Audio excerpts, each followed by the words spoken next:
E qual é a função da alma? Por que ela tá lá? A consciência, isso é um pouco... porque entra no processo até filosófico, porque é difícil falar com profundidade. Mas, de alguma forma, essa passagem nossa é como se fosse um curso, uma faculdade, um lugar que você entra para aprender alguma coisa. Uhum. Enquanto na faculdade, você segue as regras da faculdade. Você tem a cantina, você tem os horários, você tem coisas para fazer que muitas vezes nós não gostamos de estar na faculdade. Ou em determinados cursos que parece que a gente nem escolheu. Mas a consciência, ela entra nos corpos temporariamente por motivos que a gente não consegue entender exatamente a profundidade disso devido à nossa limitação atual de observar em longa escala, em wide, né? Ela entra para poder ter algumas experiências, arrumar alguns processos que precisa em si mesmo, quer dizer, entre erros e acertos que a gente faz. Por isso que a gente chama de um planeta de provas e expiações. As provas são tudo que você precisa ser testado e aprender, e as expiações são as coisas que nas passagens, que nas tentativas você deu alguma escorregada. Então é feito algumas correções, sempre sem punição. Então é como se fosse um avatar dessa alma. Exato. Que ele jogou nesse mundo. Exatamente, a imagem do avatar é perfeita. Para ele evoluir. Para evoluir. Mas e essa alma, ela tá onde e por que ela nos usa para ela evoluir? Esse espírito da gente está nesse momento nas dimensões chamadas dimensões astrais. São dimensões que estão correspondentes a parecidas, conectadas ao corpo físico. Elas existem independente, na verdade, da dimensão física. O corpo astral, o corpo espiritual, não sendo também a consciência, ele tem toda uma sobrevida, não passa pelas mesmas repercussões físicas que o corpo físico passa, tá?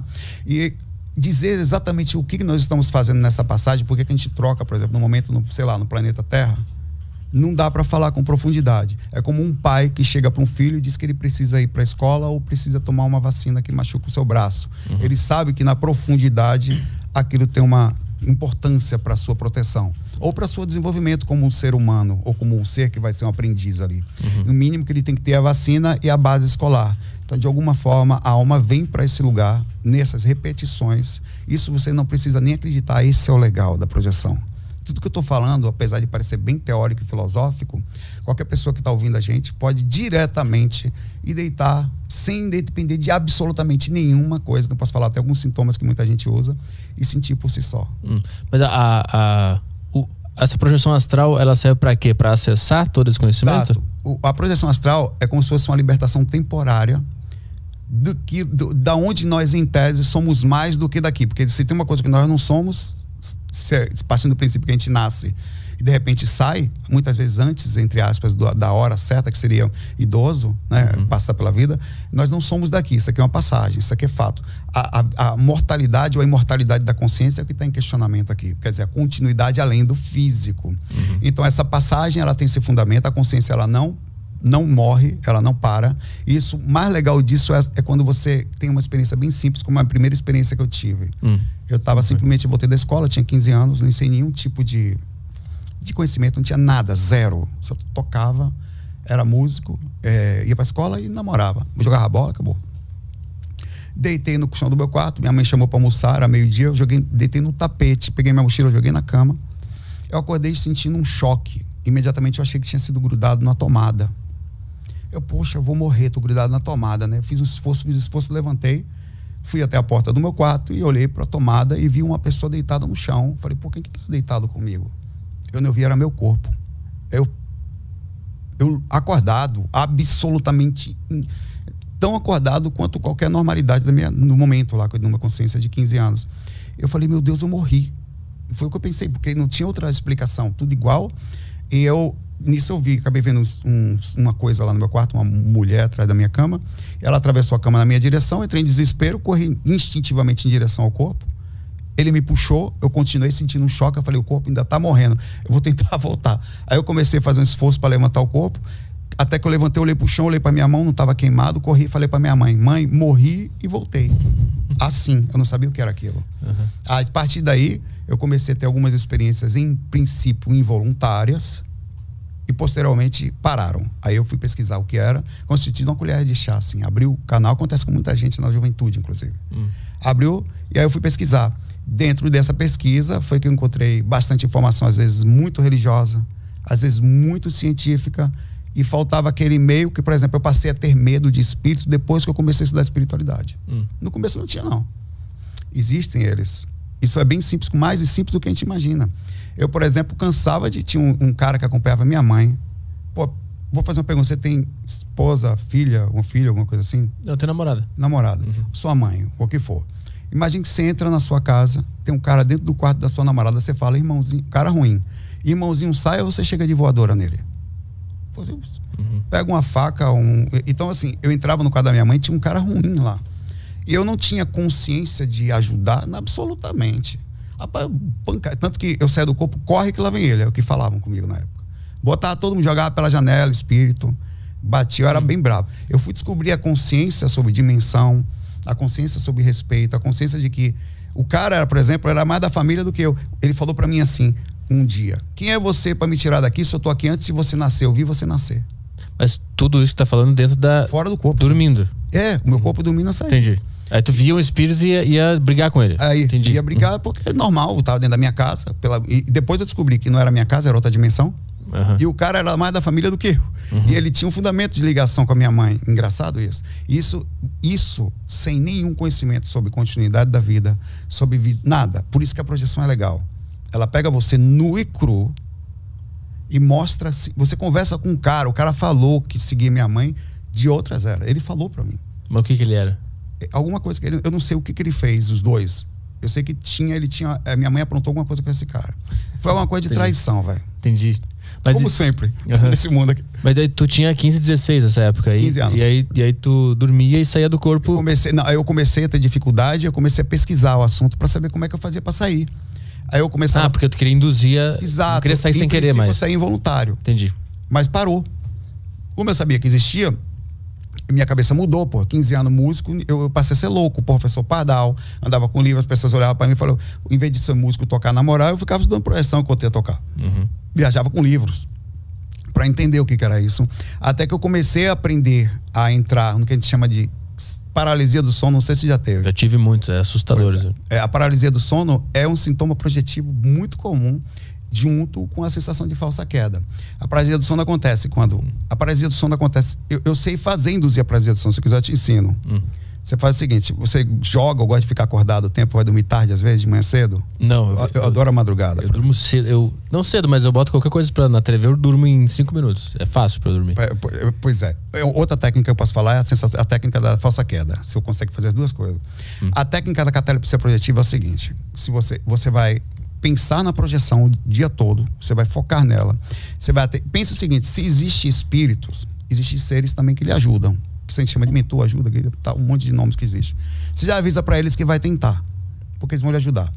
Você entra na energia da coisa mesmo, você acredita na coisa que vai acontecer. Então você fica acordado a noite inteira até você começar a catar ficha. Nessa hora você vai pro quarto, em pé, não deita porque vai dormir. Você faz uma técnicazinha que a gente tem lá no site de esterilização, limpeza energética, e deita e tenta fazer o que você faz quando está assistindo TV, que é a segunda técnica que eu faço da sensação de falsa queda. Você está assistindo TV, uma série, um filme, você não quer dormir. Então o que acontece? Seu corpo está relaxado, sua atenção está super focada na coisa, então você começa a dar aquela chamada. Aí o que acontece nessa hora? O seu pé sobe, a mão sobe daquela coisa, você dá a batida. Por que aconteceu isso? O relaxamento causou a descoincidência. O corpo espiritual começou a se mover do corpo físico.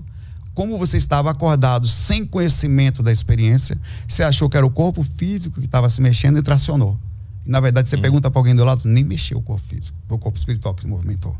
E isso pode ser comprovado mais do que o pessoal, isso é uma experiência na hora que você sai do corpo, vê seu corpo dormindo, velho. A oportunidade de você ver você roncando e babando é incrível. Mas aí quando tu começou a induzir a saída, que tu começou a brigar com os espíritos que estavam lá? Sim, não, foi. A partir daí eu comecei a andar na minha casa. Eu descobri que eles também tentavam me enganar. Como assim? Que é comum. Aí você começa a aprender as artimanhas dos caras. De conhecimento comum, diz os espíritos, que todo mundo sai inconsciente. Eles não estão acostumados com pessoas... É como o mundo de zumbi. Quem não é zumbi é estranho. Então o que acontece? A minha primeira experiência traumática, traumática assim, que estranha, né? Foi quando eu saí do corpo e eu vi minha mãe fora do corpo, me olhando. Eu sabia que eu estava fora do corpo. Eu falei, poxa, minha mãe tá me olhando, tá também fora do corpo. E ela abriu os braços. Dá um abraço aqui, filho. Aí eu falei, abraçar minha mãe fora do corpo, até uma cena romântica, né? Assim, de amor, né? Além da vida e tal. Aí eu fui abraçar, que eu senti aquela energia ruim, não era minha mãe, velho.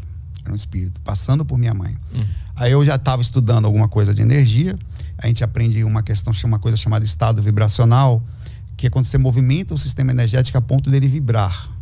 Fora do corpo, isso acontece muito facilmente. A gente tem um esforço muito grande para fazer essa sensação no corpo, que é movimentar as energias. Depois a gente pode falar um pouquinho. Aí eu fiz isso, ele foi jogado longe e caiu desmaiado. Tamanha a força por fato de a gente ter o corpo físico. As energias específicas para... eu vou explicar porque que eles fazem isso também. Para a vida física, a gente acaba tendo uma força muito grande. Esses espíritos fazem isso justamente por causa da energia do corpo físico que nós temos. Ele quer pegar essa energia? Porque é o seguinte, imagine um espírito que sai daqui com alguma... Isso não são poucos, tá?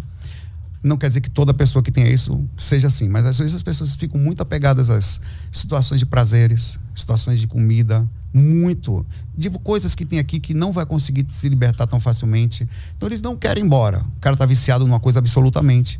Ele fica no intermediário. Ele só vai conseguir sentir a mesma sensação se ele ficar perto de pessoas que têm corpos. Então a energia de pessoas que têm corpos, para eles, é muito interessante. Então eles costumam enganar constantemente todas as pessoas que saem conscientes do corpo. Então o que aconteceu? Eu começava a sair e olhava nos olhos dos caras. Quando você olha nos olhos, você consegue tirar essa tentativa ilusória, que eles caram um processo energético, de lhe enganar. E eles entram em desespero quando você olha nos olhos deles. Eles tendem a correr quando isso acontece. Então eu comecei a fazer isso. Então eu comecei a não correr, porque no mundo espiritual, principalmente nas primeiras frequências, eu queria falar depois de dimensões, porque fica parecendo que o mundo espiritual é ruim só, tá? As primeiras frequências, as próximas ao corpo físico, nós chamamos de dimensões inferiores. Não por serem ruins, inferiores no sentido denso mesmo, mais próximos ao denso, mantém espíritos que gostam das coisas físicas, não deveriam ficar ali, porque acaba sendo a energia que a pessoa surta, ela não consegue ficar muito tempo ali, muito doido que fica nessa região. Então você surta também por esse princípio energético. Então não tem só esses lugares, é importante falar isso, mas normalmente, em 90% das experiências extracorpóreas, por isso que a paralisia do sono é assustadora também. Às vezes as pessoas não têm só paralisia, o ato de não se mexer, mas também o ato de já ver e ter contato espiritual na cama já. Ali você já tem contato ali. Não sei se já aconteceu contigo. Eu não sei se era, mas eu já tinha alguma coisa ali no quarto me olhando. Bem comum. E aí eu ficava com cada vez mais medo. E aí quanto mais medo tu tem, mais paralisado tu fica. Aí daqui a pouco tu acorda do nada. Assim. Porque você perde o controle, parece que alguma coisa está controlando você não consegue se mexer. Você fala, a voz sai, não fala direito. Tem toda a explicação isso aí. O que acontece? Pense na consciência como uma alteração de veículos. Por exemplo, naquele momento, o seu corpo físico chegou numa onda cerebral, que a gente chama de... Você está em ondas alfa agora, nós estamos. Beta, perdão. Quando você começa a fechar os olhos e relaxar, fazendo as técnicas, você entra em alfa. Baixar um pouco as ondas cerebrais. Quando você entra em teta, você não consegue mais manter um nível de consciência mínimo para ter lucidez. Então a consciência, se você mantém lucidez mínima, a tendência é que ela automaticamente, é um processo automático, um automatismo, passe para o corpo astral. Então você acorda dentro do corpo astral já, o corpo está dormindo e você já está acordado. A paralisia do sono já é uma projeção astral interiorizada. Você já está em projeção astral ali. Só que você, por estar dentro da aura, lembra da energia? Você ainda sofre... Você sentiu sono já em catalepsia, em paralisia do sono, um sono muito forte que dá? Dentro da paralisia? Exato, você fica com muito sonolento, meio bêbado, tentando enxergar direito. Não, pra mim eu tava muito ativo, muito desesperado. Por causa do desespero que você tava. Normalmente ela transmite quando você mantém a calma, você sentiu o que o corpo tá sentindo. Provavelmente você não sentiu porque o desespero era um ato mais forte, o medo ele acaba sendo mais incontrolável. Mas você sente essa sensação. Se nessa hora, depois principalmente fazendo as técnicas, porque a aura, ela mantém uma forma gelatinosa muito forte. E esse acoplamento que eu falo também durante o dia, ela mantém uma densidade que faz uma bolha que você fica preso nela se você não faz um bom trabalho energético. Você fica, por exemplo, os sonhos que você tenta correr e não consegue, os sonhos que você tenta voar e nada no ar, normalmente são dentro do que a gente chama de faixa de atividade do cordão de prata. Eu tinha muito de tentar dar soco e não consegui. Exato, fica lento. Dentro, você está sonhando, dentro do princípio onírico, que a aura ela é plasmática, tudo que você pensa meio que aparece ali na sua frente. No sistema de visualização onírica, tanto que a mente, você pensa que ela não tem forma, mas quando você pensa, tem uma forma na sua mente. Essa forma existe em algum lugar. E ela cria uma forma visual totalmente no sistema energético. Está ali, é visível. Tanto é verdade que nós somos nus para pessoas, para os espíritos que têm clarividência ou as pessoas que conseguem enxergar. Eles olham para você e sabem exatamente. Nós não temos identidade secreta. O que nós somos está exposto. Alguns sentem, alguns veem, a maioria é cega para tudo.